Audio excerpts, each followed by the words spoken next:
Hey guys, this is National Master Kevin Yang back at it with another video, and we will be talking about the Simul that I played against a fellow chess club member. It was on Friday, so anyone's welcome to drop by between 5 to 7 p.m. just in case if you want to play a 20-minute game, 30-minute game, whatever long minute game you choose, it's all possible. So, let me go over my game with 23 Dragons. So, we played this one game. It was really fascinating. Came with a few sacrifices and whatever. But let's recap the game. So I was black. 23 dragons was white. E4, knight c6, d4. Now, I decided the right move is usually d5, right? And I showed this to you in earlier videos about the Nimzovich defense. d5, e5, bishop f5. Right? And so the goal of this setup is sometimes you put e6, knight e7, bishop g6, knight f5. So for example, c3, e6, knight d2, knight g7, knight f3, right? And then what do? Sometimes some people play knight g6, some people play h6, bishop h7, knight f5, because the knight belongs well on this square. And sometimes they just play knight g6, and then later on they might play like a6, reroute this knight here, go for this c5 push. I don't know, something like that. And sometimes they do play f6 as well. So it's a lot of ideas mixed in one opening. But the idea here is that black creates this sort of wallish structure that keeps white from attacking black's pawns or whatever. So I decided in the game, you know what? Let's transpose into for example, we could get the same position after e4, e5, d4, and knight c6. We could get the same exact position, right? So, but you notice here that white to move here, but when you look here, right, it's also white to move. So d5 comes, knight e7. So I'm doing basically what is called rerouting my knight very early in the game, right? Usually you don't want to do this as black, but I'll show you why I can do it. So after c4, completely fine, gaining space, I play d6. I prevent our 23 dragons from playing c5, knight c3, and here I play another very weird move, g6.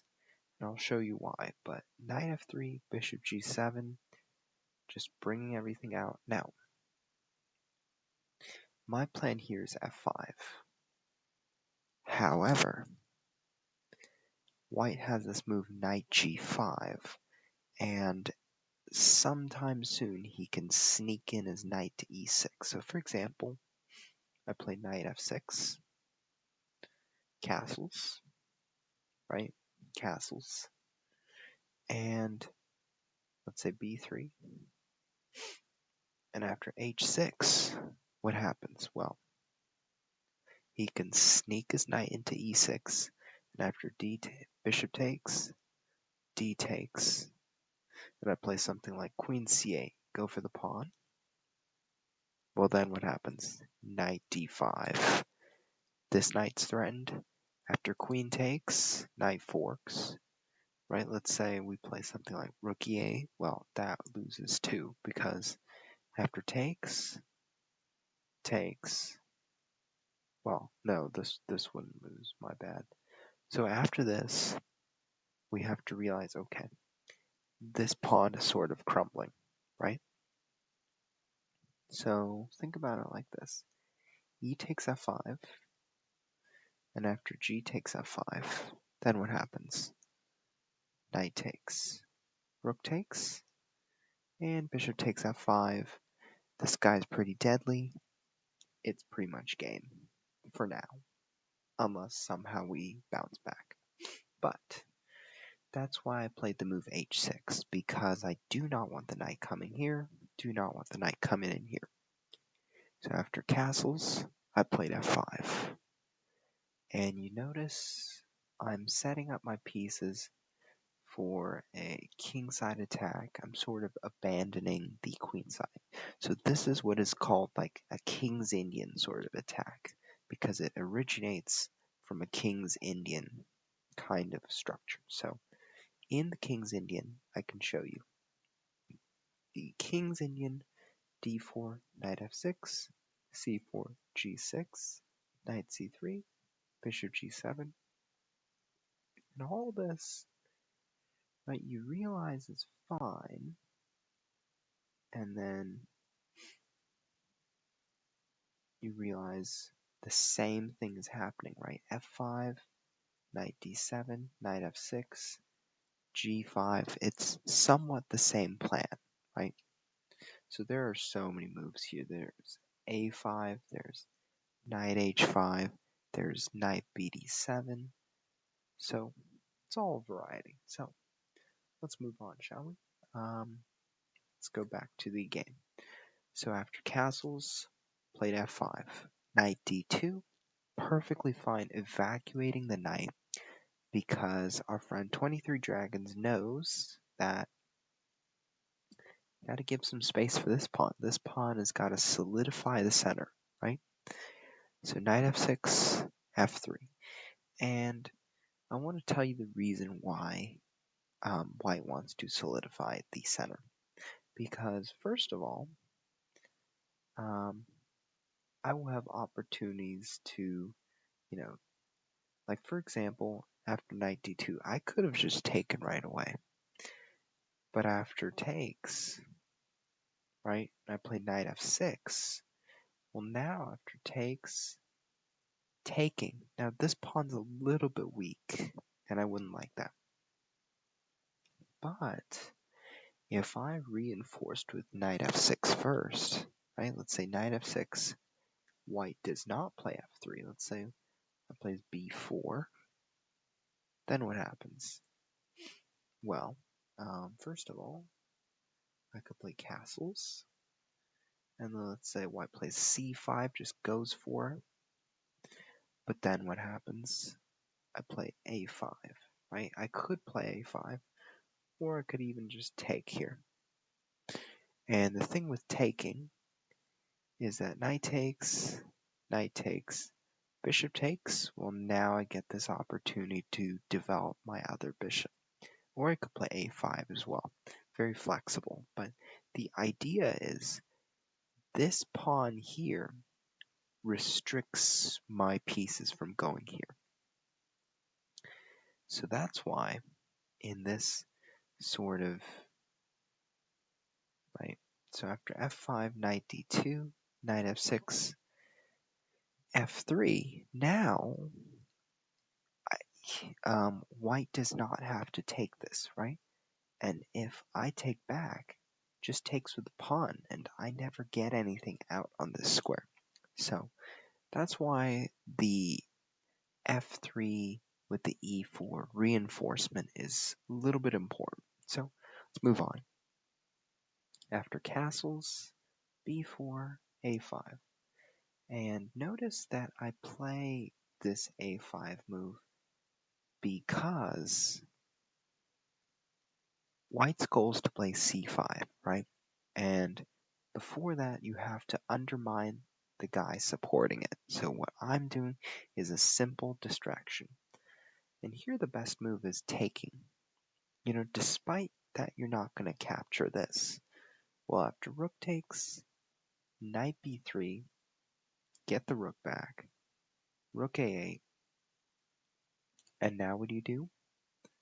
You play c5. And you can still accomplish c5, this time with your knight. So it's a very weird strategy, but your next moves are a4 with the idea of bishop a3 and point toward this pawn. That's the goal. It's not easy to see that though. So our chess club member played b5, and it is a little bit of a mistake on this part. Because here's the thing. Here's the other move that people sometimes play. People sometimes play bishop a3, but it's bad in this case. Would you like to know why? The reason is, just like the computer said, after taking and bishop takes, there's this brilliant move c5, right? And if you do the French en passant, then we have the queen check. So let me demonstrate. Right, so the bishop can't go back because the rook will take it. And if en passant happens, queen b6, you might think, I'm just threatening the bishop, right? No. What about the king? So that is very tricky part of chess. Sometimes, right, you'll look to one part of the board and say, hey, I'm threatening one of them. But when you take a look at all the squares, now you realize, okay, I have a larger scope of area to cover.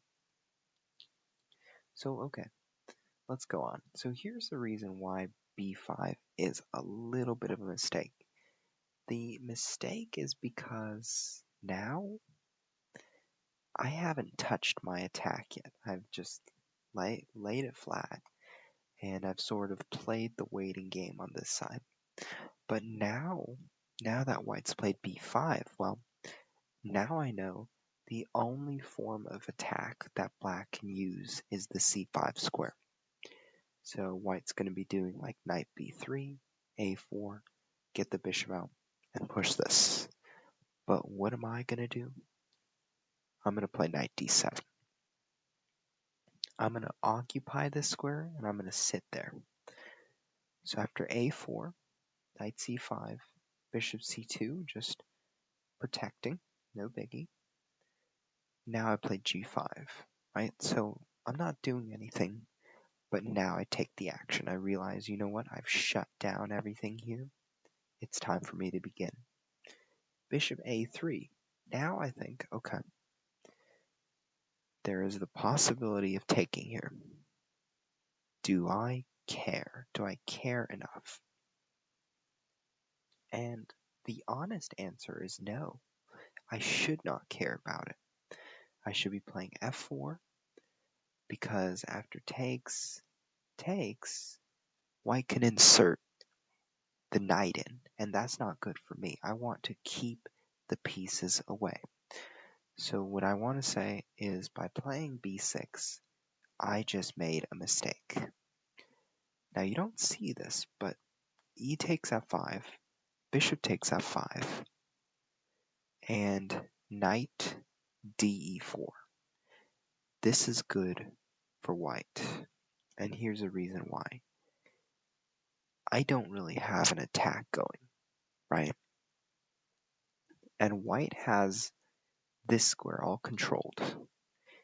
This bishop is bad, and it's really bad because it's surrounded by all its own men. So basically, the soldier's getting trapped in his own jail cell.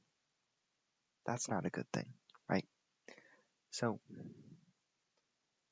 what I should have done here is I should have went f4 right away. And by doing so, I ensure that the knights don't come to occupy this square. I ensure that I have the attacking potential. So that's all I'm going to say for this video. Tune in for the next part. Thank you.